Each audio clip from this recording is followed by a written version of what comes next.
You realize that you and me and everyone else are all in the exact same seat. Nuclear hot seat. What are those people thinking? Nuclear hot seat. What have those boys been drinking? Nuclear hot seat. The corium is sinking. Our time to act is shrinking, but our activists are linking. Nuclear hot seat. It's the bomb.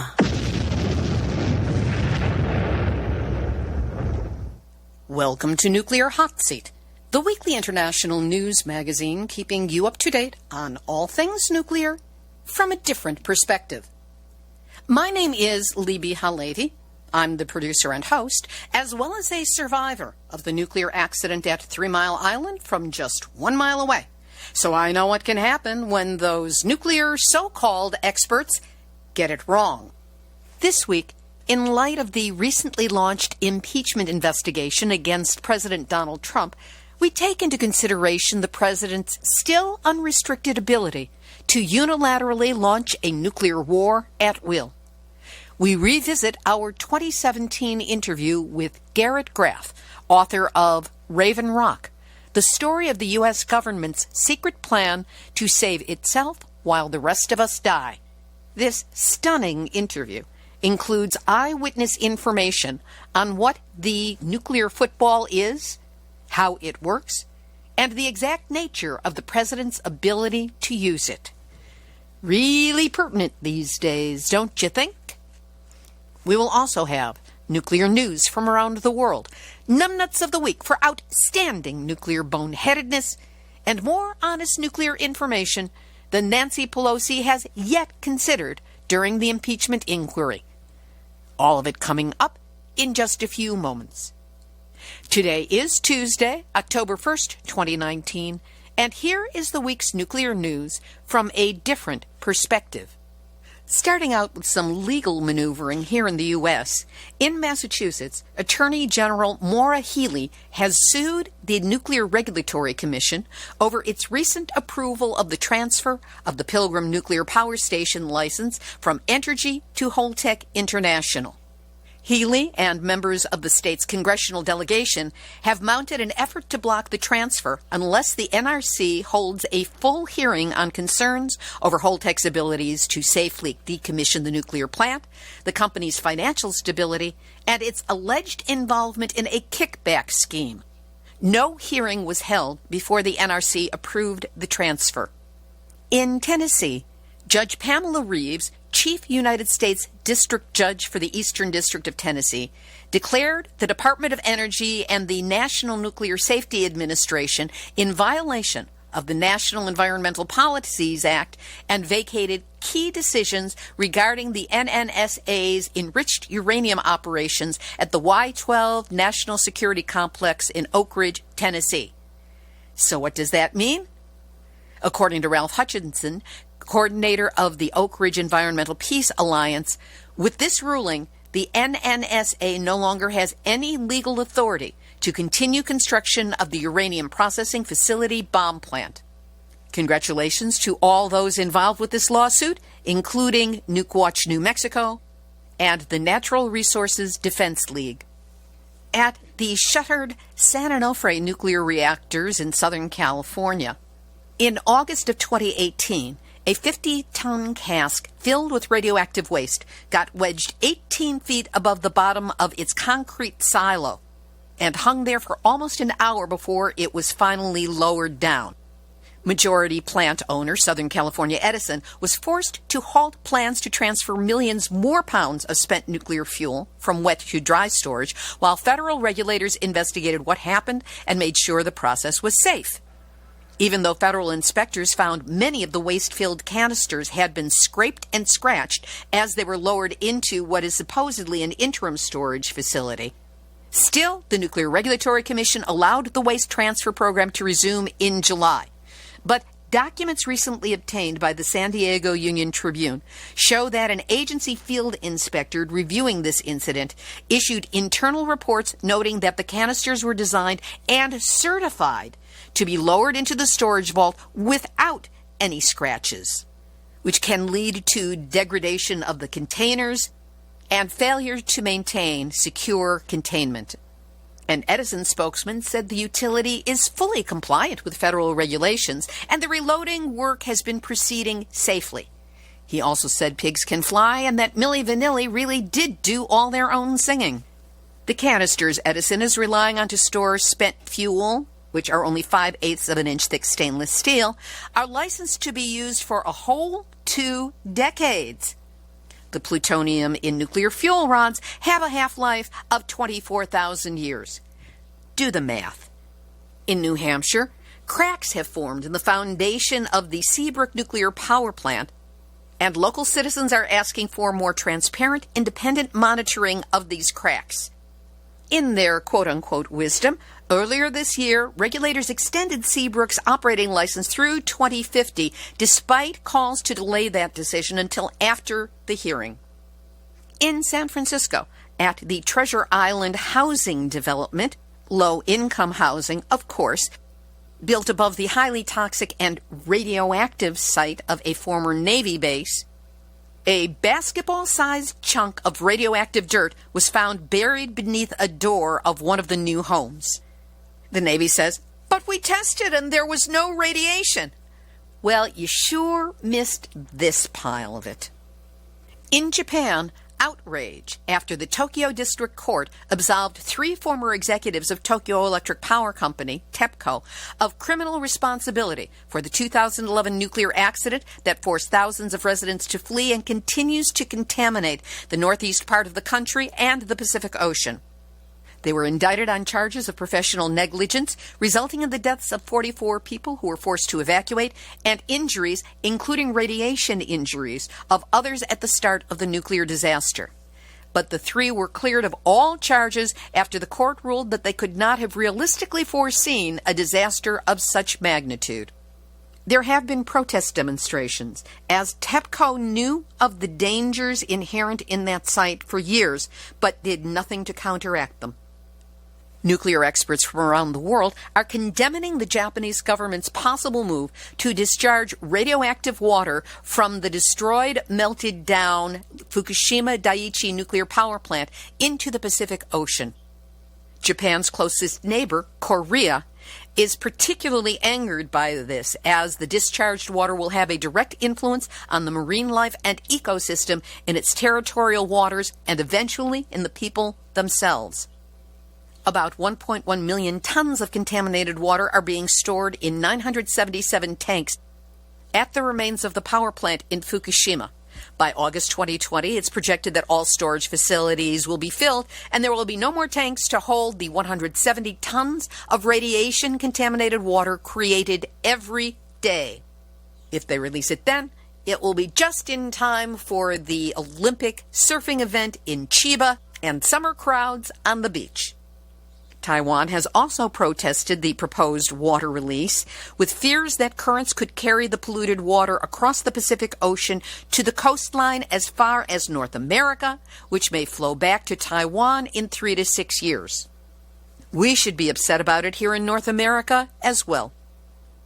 International Olympic Committee President Thomas Bach intends to assure participants of the 2020 Olympics and Paralympics that Japanese food products are safe, despite, well, Fukushima and all that.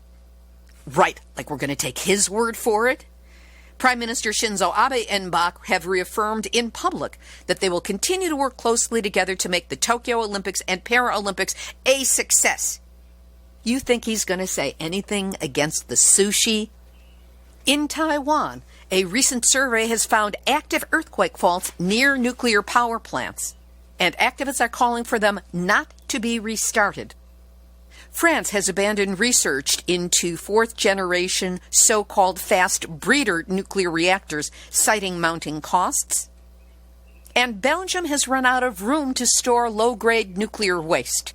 There's not enough room for the quantity of waste expected to be generated in the coming year. Belgium intends to build a new bunker with space for 5,000 vats of radioactive waste. It will cost €7 million and take a year to complete. Until it is ready, the country needs to look elsewhere for somewhere to dispose of nuclear waste. School lunches? And now... Nuclear hot seat, nuclear hot seat, nuclear hot seat, nuts out a week. The Vatican. Yes, the Holy See, or not See, has called for boosting so-called peaceful uses of nuclear energy. And where did they do it? At the General Conference of the International Atomic Energy Agency. What? What the hell is the Vatican doing with the IAEA? Don't they recognize an unholy alliance when they see one? Apparently not. On September 16, at IAEA headquarters in Vienna, Austria, Archbishop Paul Richard Gallagher said, "The application of various nuclear science and technology services offered by the IAEA can enhance our stewardship of God's creation." So let me get this straight. The very technology that creates massive quantities of deadly radioactive waste, and we know exposure to radioactive waste and radiation causes cancer.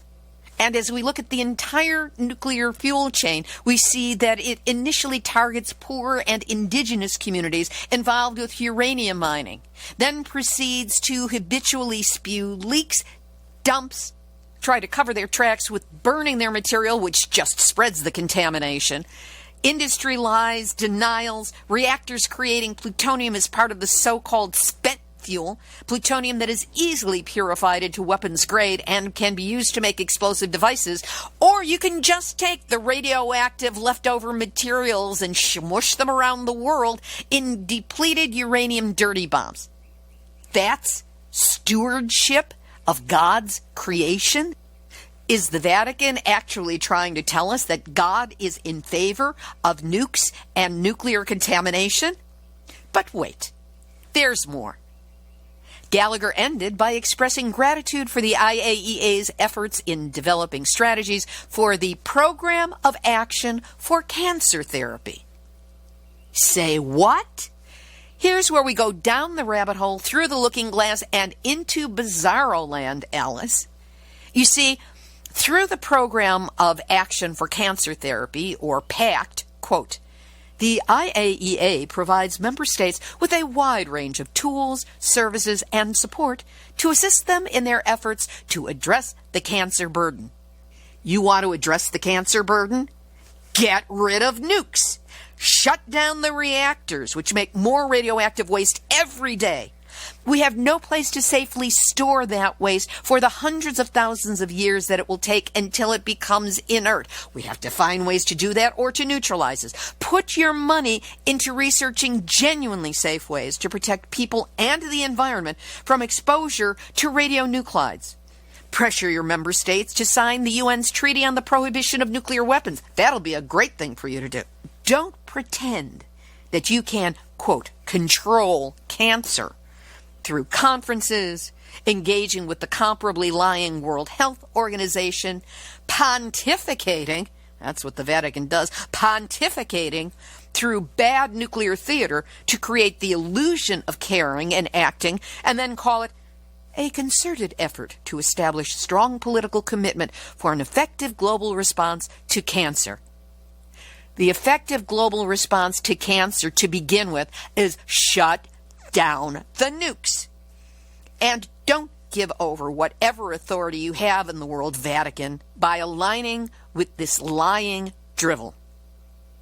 And Vatican, while you're at it, why don't you clean your own house of the pedophile priests and the system that you have created internally that protects them from prosecution? They are your radioactive waste. And right now, they are continuing unabated to contaminate children and life around the world. Stay out of nukes, stay in your own backyard and clean it up. And that's why Holy Unsee, Holy Not See, and your lying minions, you are this week's Nuclear Hot Seat, nuts out a week. We'll have this week's featured interview in just a moment. But first, pop quiz. How many of these words describe you? Kind, caring, compassionate, helpful, friendly, fair, hardworking, honest, generous. I bet most of you can lay claim to more than one of those words in describing yourself. Why do I say that?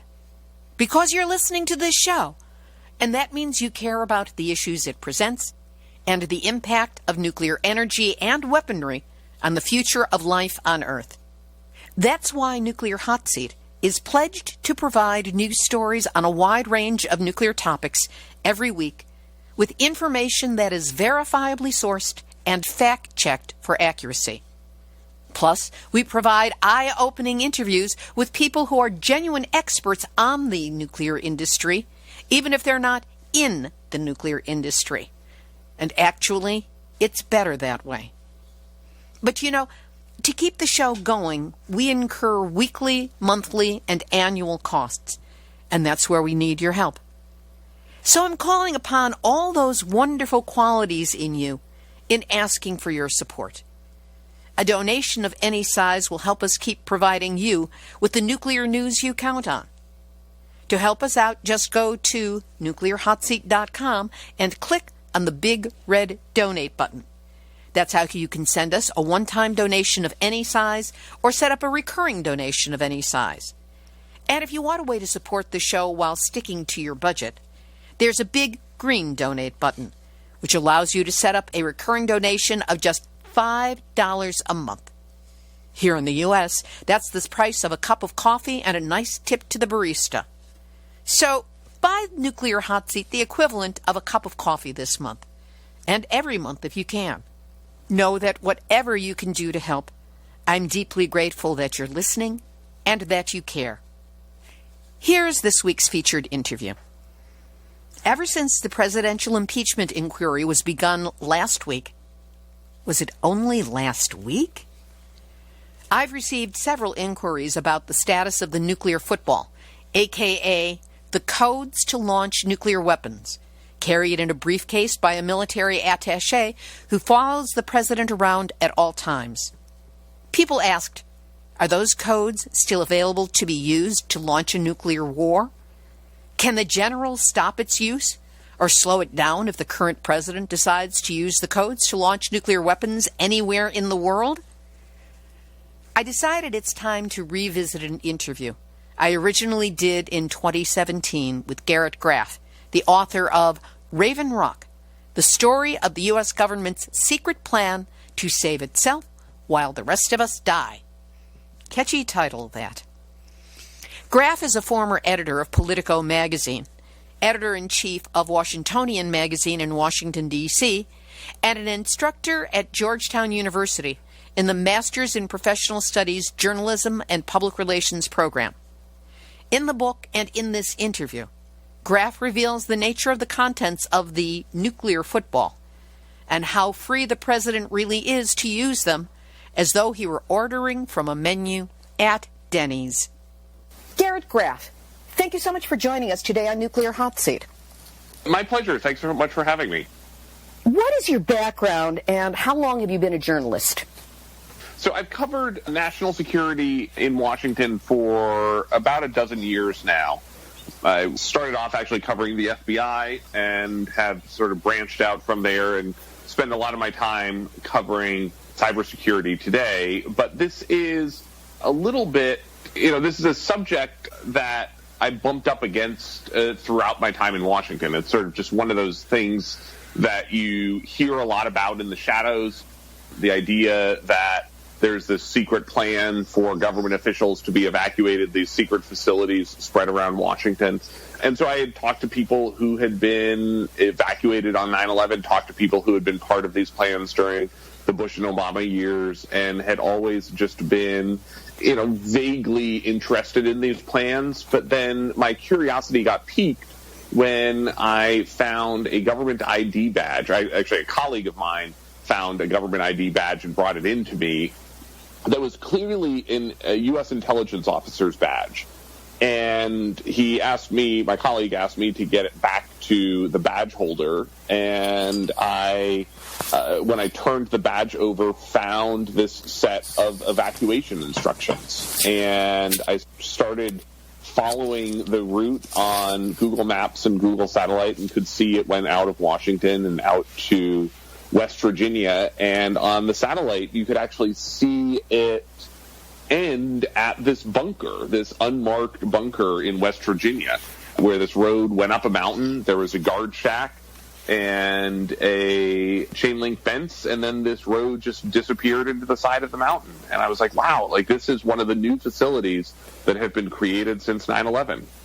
So your concept was that this was a new facility. How far back does this facility, which is Raven Rock, how far back does that go?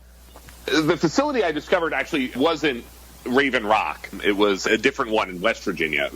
But these facilities sort of date back to the beginning of the Cold War. I mean, right during the Truman and Eisenhower years, as the government first began to consider the implications of this arriving atomic technology and the idea that you could have an entire city wiped out in an instant.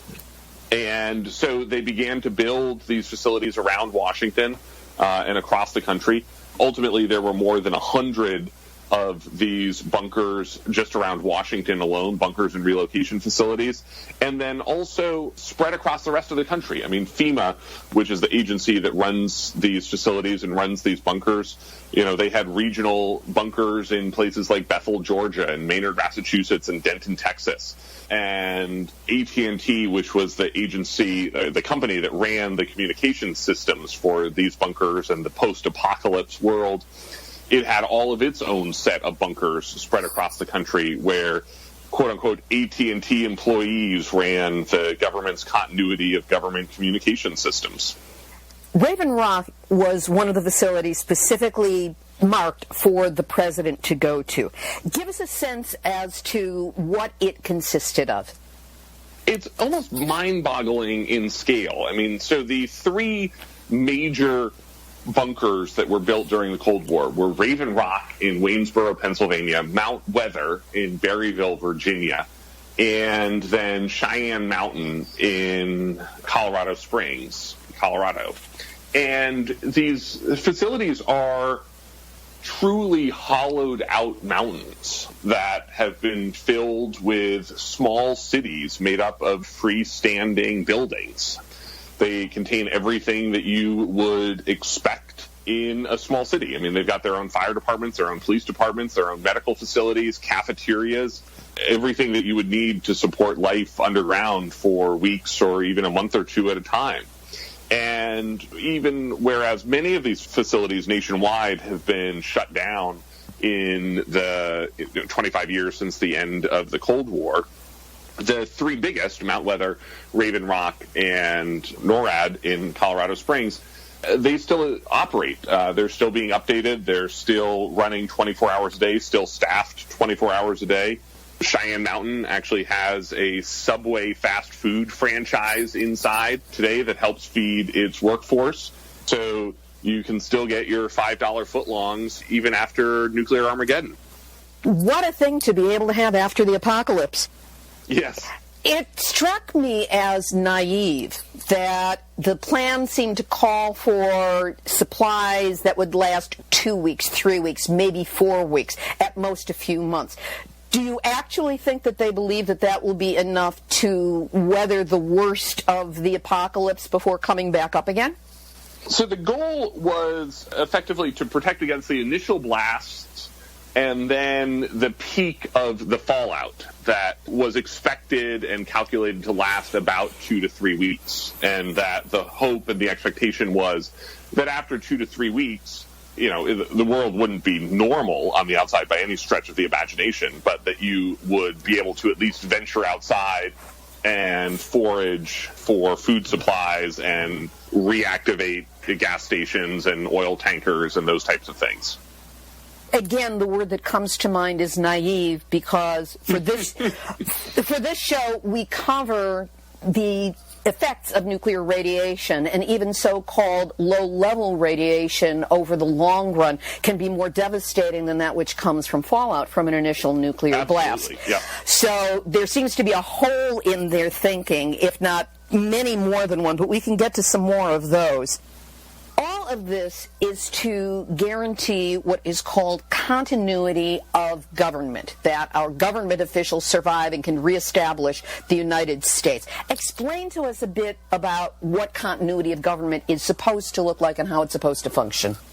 Continuity of government was the umbrella term used to describe a whole series of different plans through the Cold War and even to the present day. You can break them down into a couple of broad categories. The first are who would actually be in charge of the nuclear weapons and the nuclear arsenal as an attack unfolded, minute by minute, hour by hour. And so that's a whole series of plans to protect the president, to protect top advisors, to ensure communications systems operate through an enemy attack. And that was, an incredibly elaborate system at its peak during the Cold War.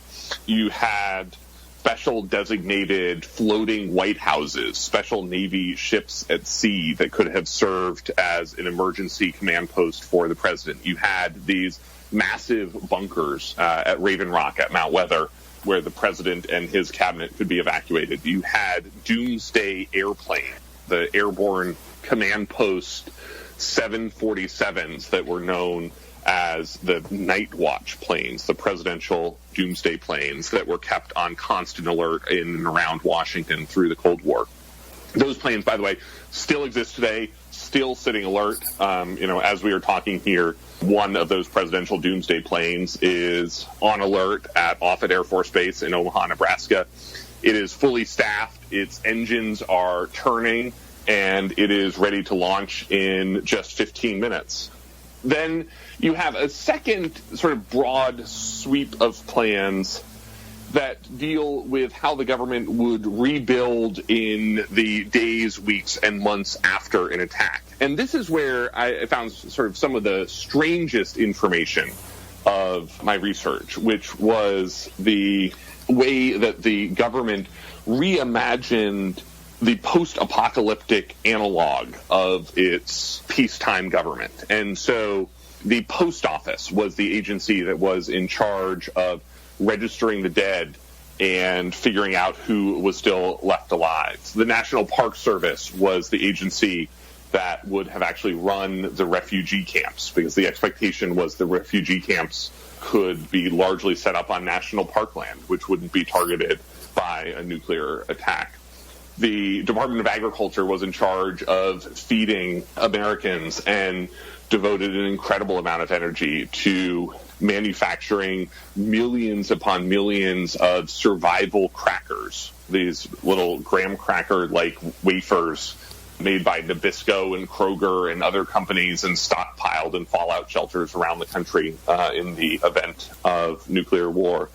And then, these plans evolved and changed over the course of the Cold War. Dwight Eisenhower had this extensive plan to bring in private sector leaders who would be deputized by Eisenhower in advance to come in and nationalize entire industries. You would have one person in charge of manufacturing, one person in charge of housing, one person in charge of all wages and prices in the United States, one person in charge of all transportation in the United States. And that these figures, walked around through the Eisenhower presidency with these doomsday emergency letters of authorization.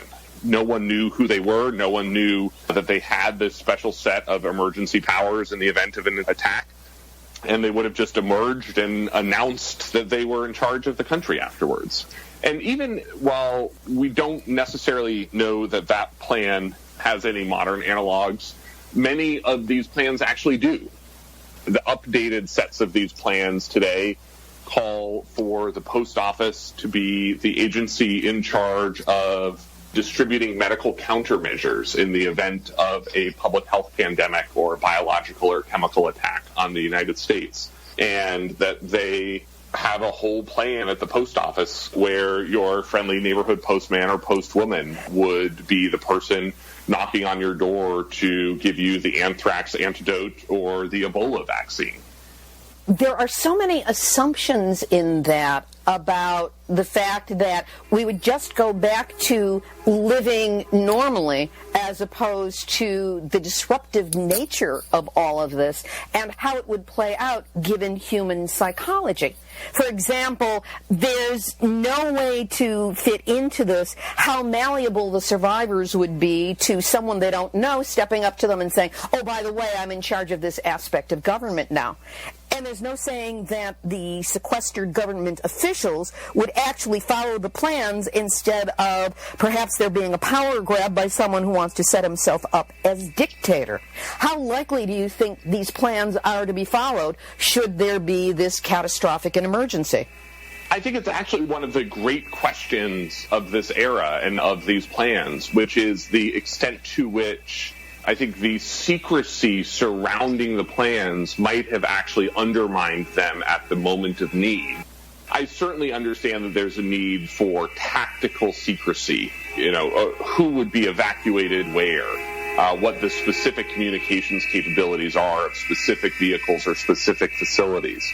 But there's this whole broad strategic level of these plans that was kept secret throughout the Cold War, I think unnecessarily, in part because I do think that there would have been real questions about the legitimacy of these people, announcing that they were in charge, announcing that they had this special set of powers.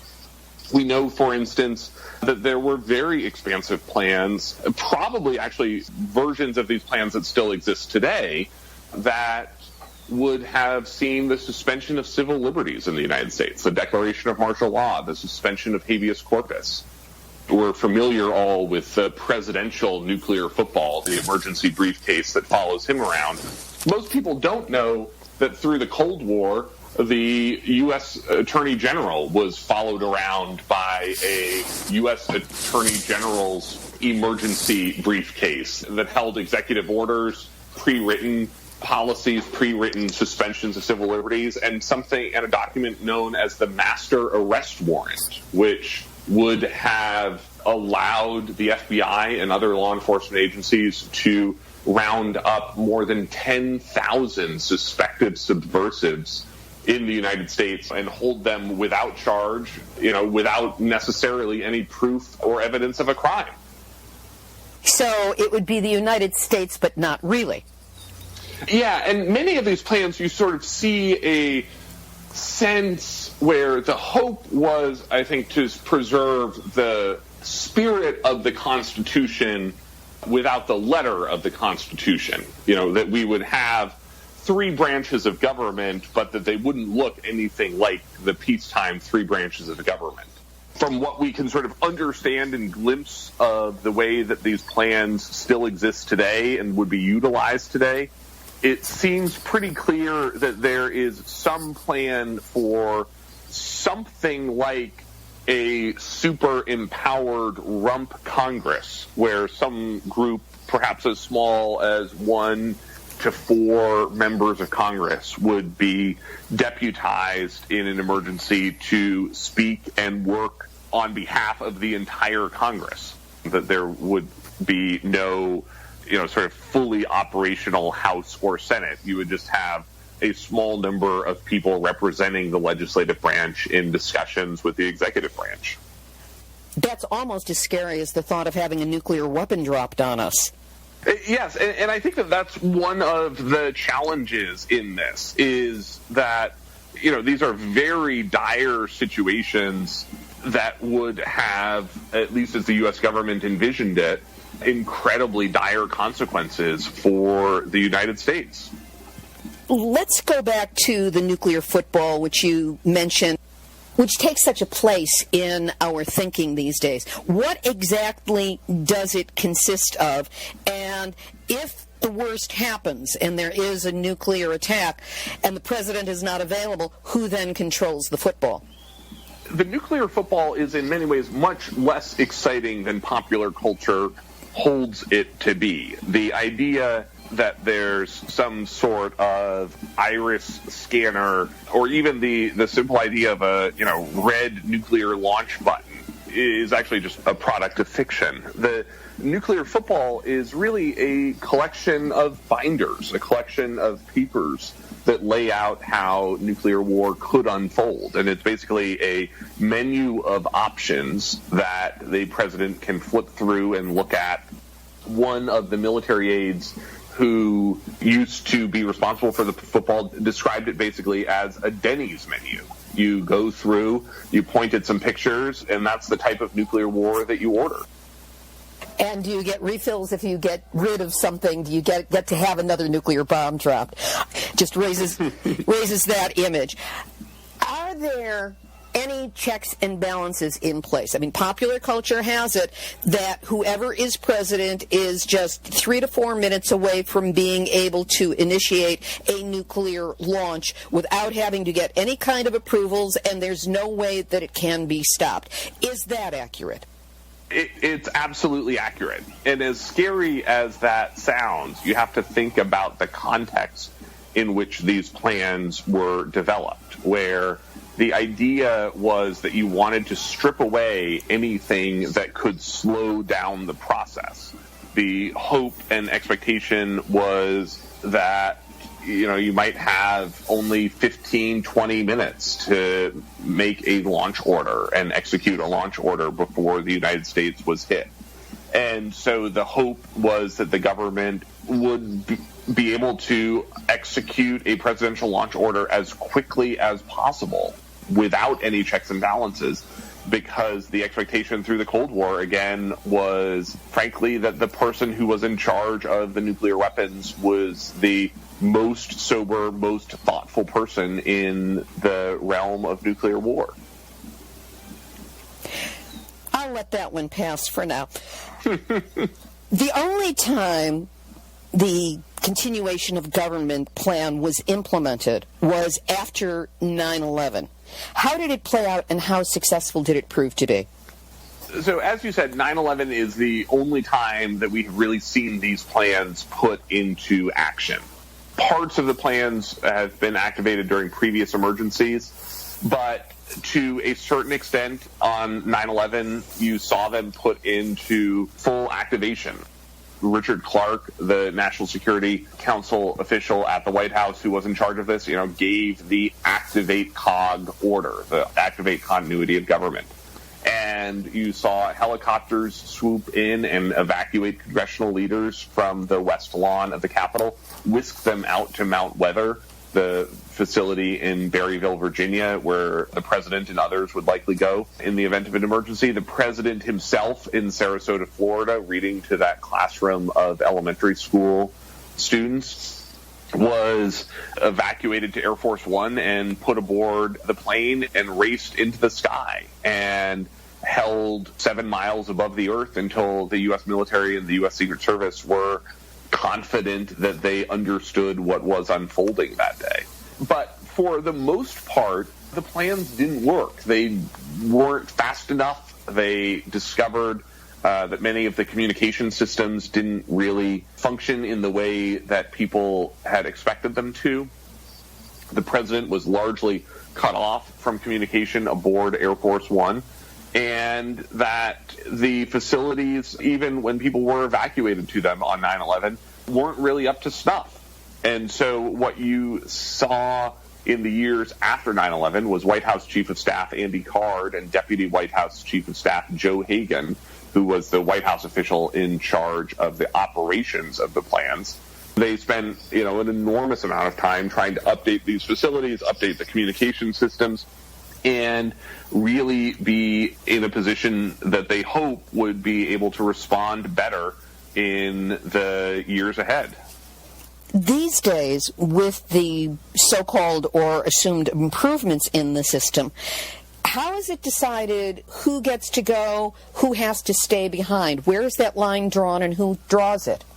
So a little bit of it is person by person. These were deeply secret plans during the Cold War. I mean, you wouldn't even necessarily know that officials in the next office might be part of these plans, and that you might not be. I tell the story in the book of Aaron Sorkin, the director, when he was researching what became The West Wing and The American President.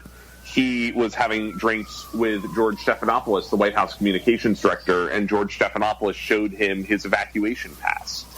Well, when this was incorporated into a West Wing episode where Josh Lyman, the deputy chief of staff on the West Wing, gets one of these evacuation cards, on the set that day, Dee Dee Myers, who had been Stephanopoulos' White House press secretary, pulls Sorkin aside and says, I don't think that this is that realistic because these cards don't exist.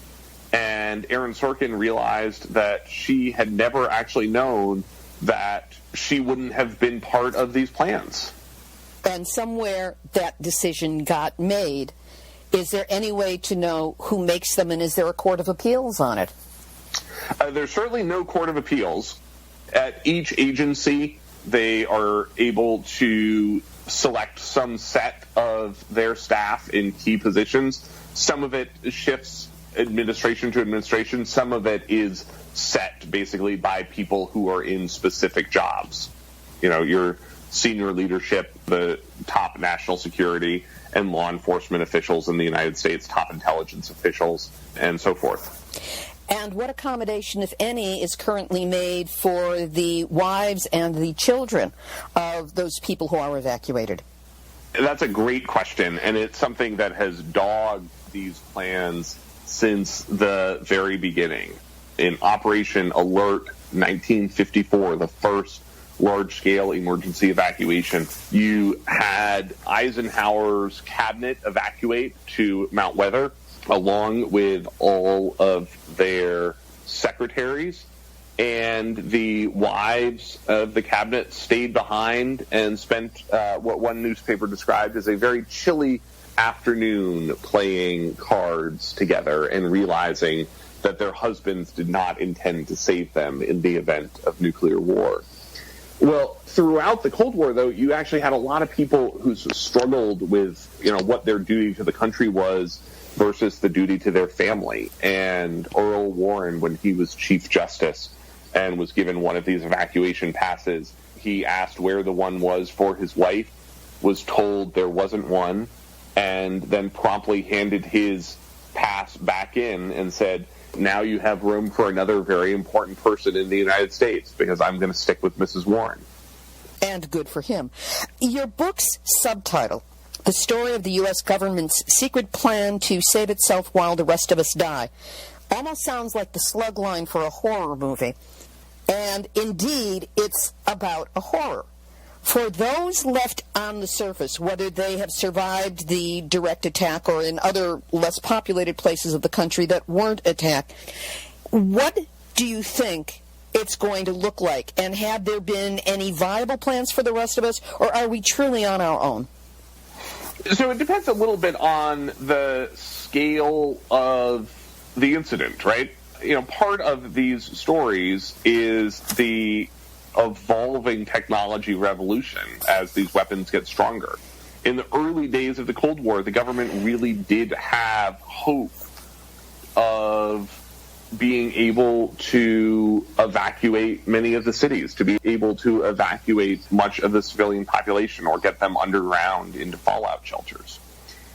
By the latter half of the Cold War, and certainly the 1980s, weapons were too plentiful and too powerful, and the plans were effectively just save a small number of government officials and hope for the best. But even under a worst-case scenario, you would still have tens of millions of Americans who would survive at least the initial blast. I mean, as you said, there's all sorts of problems with fallout and long-term radiation afterwards. But the hope was that to have some government in place to protect those tens of millions of Americans afterwards.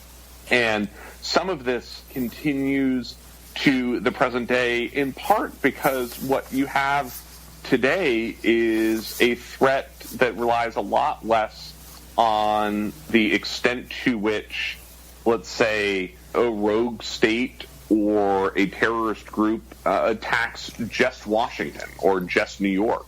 That the idea of the government needing to be available and needing to be there for the rest of the country in the wake of a catastrophic attack on the Capitol is in some ways more present and important today than it ever was during the Cold War. Raven Rock is an extremely intense book. As I wrote to you when we were setting up this interview, it's not exactly light bedtime reading. No, it's not. How has it been received? The response to it has been wonderful. I mean, partly because this is an era of the Cold War that is largely forgotten today. I mean, much of the Cold War, just writ large, is forgotten today. And this is trying to recapture and re-explain this era.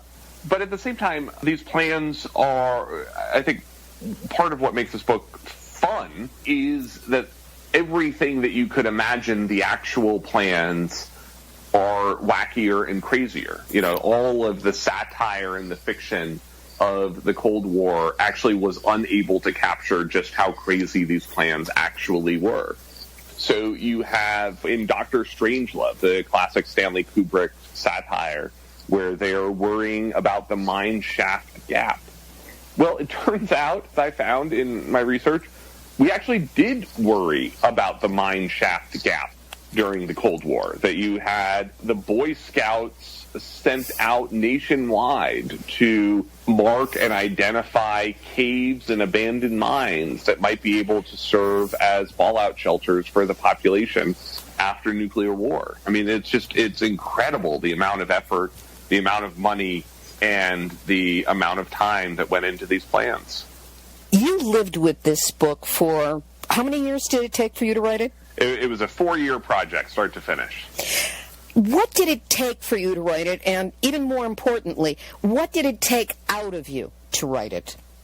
What's hard about writing this book is not understanding fully what you don't know. So you have a tremendous amount of information that has been declassified in recent years, which is how I was able to piece together much of the plans from the early Cold War. But at the same time, the modern plans are still locked away. We have glimpses of them. We can discern some of them from earlier plans that have been released. But it's hard to understand what the full picture of some of these plans are because they remain classified. Was there a moment in writing the book or in researching it where you suddenly were hit with the enormity of the story or made a discovery that was particularly shocking or impactful on you? Part of it is just understanding the extent to which we, and by we I mean the government, sort of thought through every level of these plans. And so not just who to protect, but what to protect. So this question of how you preserve America actually becomes a pretty existential question about what is America. At the National Archives, they sat down and decided that they would save the Declaration of Independence before they saved the Constitution. At the Library of Congress, they sat down and came up with evacuation plans for the Gettysburg Address and George Washington's military commission. And perhaps my favorite detail in the entire book was learning that through the Cold War, there was a specially trained team of park rangers at the Liberty Bell in Philadelphia whose job it was to evacuate the Liberty Bell into the mountains of Appalachia. And if they're park rangers, it would be interesting to know if they're still funded. So, if the unthinkable happens, and we find ourselves at the receiving end of nuclear warheads, would you want to be one of those people inside the bunkers who survives and then comes out to face whatever is afterwards? Or would you rather go in that first blast? I think that part of the question is the scale of the attack. In the modern world, it's entirely possible that you could have a small-scale nuclear incident that would be devastating to a city, a couple of cities, or even a region, but that the rest of the country would be largely untouched. And I think what's hard is people don't want to think through their own mortality. They don't really like thinking through the answers to questions like that. And so that became a big part of why it was hard to maintain the readiness necessary for the civilian population during the Cold War, because you might be tempted to build a fallout shelter during a particular crisis like the Cuban Missile Crisis. But the idea of keeping that stocked, of rotating the food, rotating the water, rotating the medical supplies, was more than most people wanted to handle, because they don't want to devote 2 weekends a year to thinking about their own deaths in nuclear holocaust. And it sounds like that would include you as well. Exactly. So has there been any outreach from Hollywood yet? Any movie sale or option? Well, I think we are working on a documentary about this, trying to bring it more into view and dive a little bit deeper into some of these plans. Is there anything you'd like to say in conclusion? No, you have covered all of my favorite points in the book. I mean, I think that the thing that just I came away from wowed by in the course of this was realizing just how extensive and redundant and secret all of these plans were for so much of the Cold War. And unfortunately, while we have no specifics on it, we can pretty well bet that it's even more redundant now, because if the command comes to launch a nuclear weapon, it sounds like there is nothing that will stop this country from launching it, even if it's some private who's the last person left who can get to those codes and put them in. Absolutely. I mean, these plans were designed to ensure that there is always someone left in the United States ready to give the launch order. What a terrifying thought, and we'll leave you with that.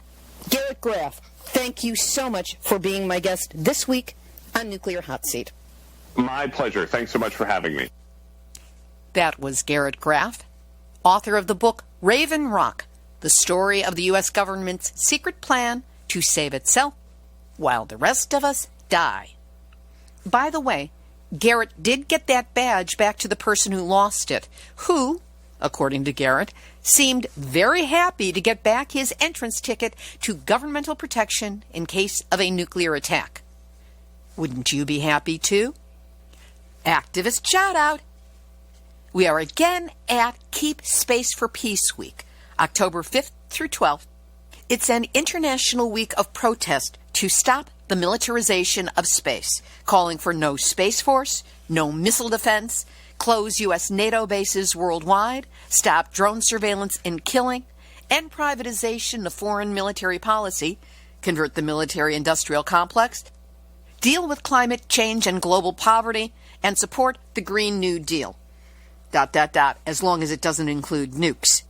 The entire schedule of planned events, which go alphabetically from Augusta, Maine to Washington, D.C., and include South Africa, India, England, Korea, Nepal, Ireland, Italy, Canada, and who knows, maybe something just around the corner from you, or something that you get started yourself. We'll have a link up to the page that lists all of the various events and the impressive list of co-sponsors up on our website, nuclearhotseat.com, under this episode, number 432.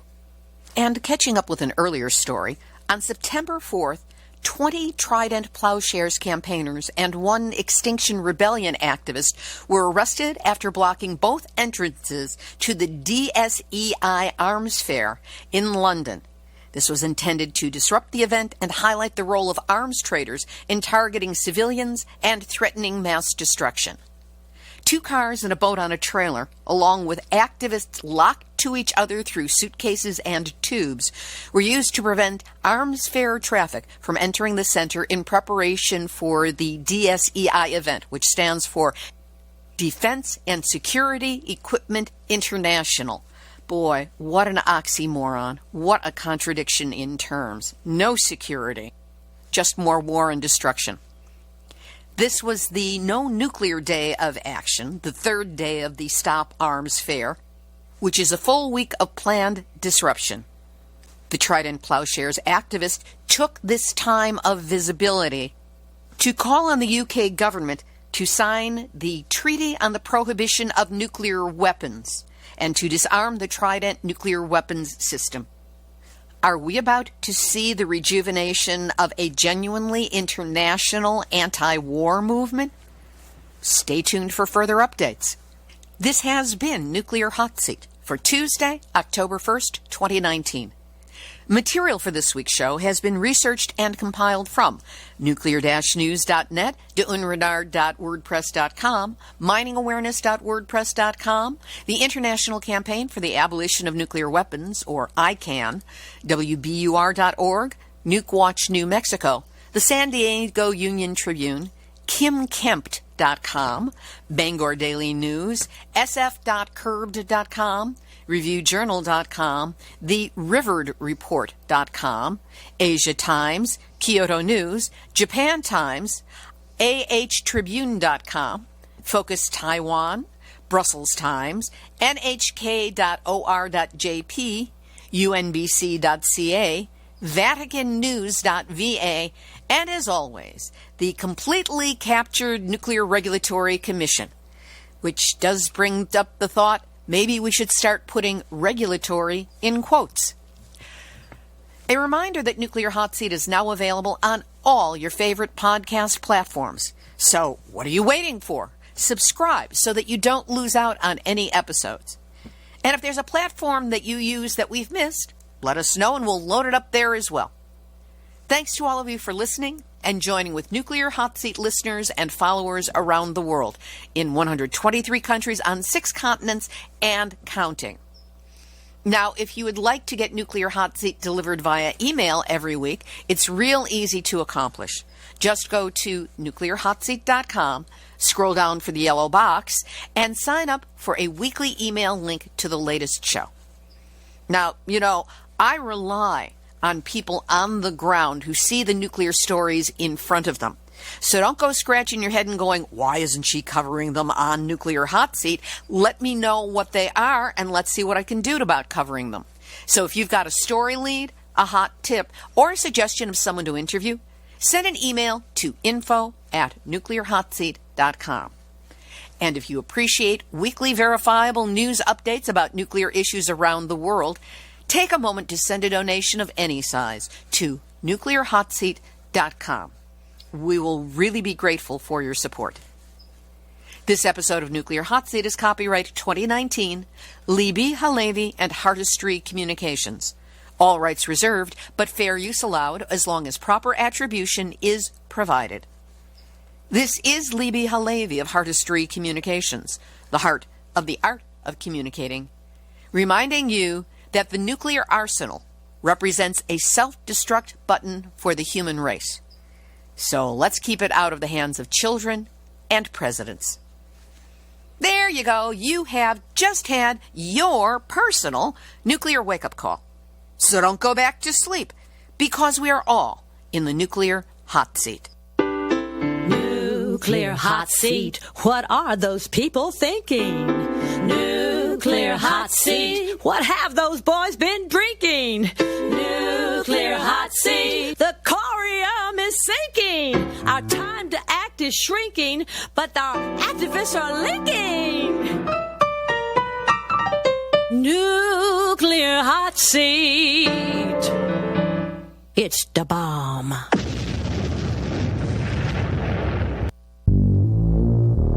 Question everything. Intelligent radio for intelligent people.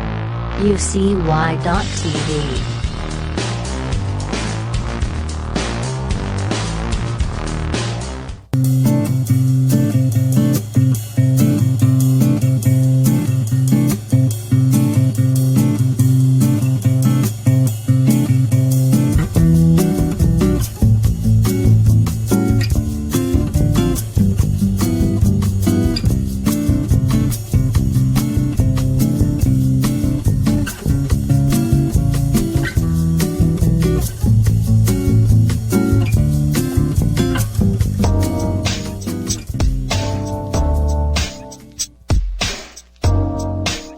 This is JJ Against the Wall.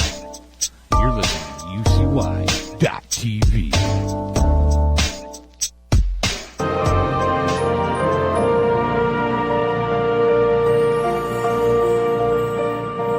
I have seen the torch of freedom pass from hand to yearning hand, and the vision of our fathers spread hope throughout this land as the dreams some fall.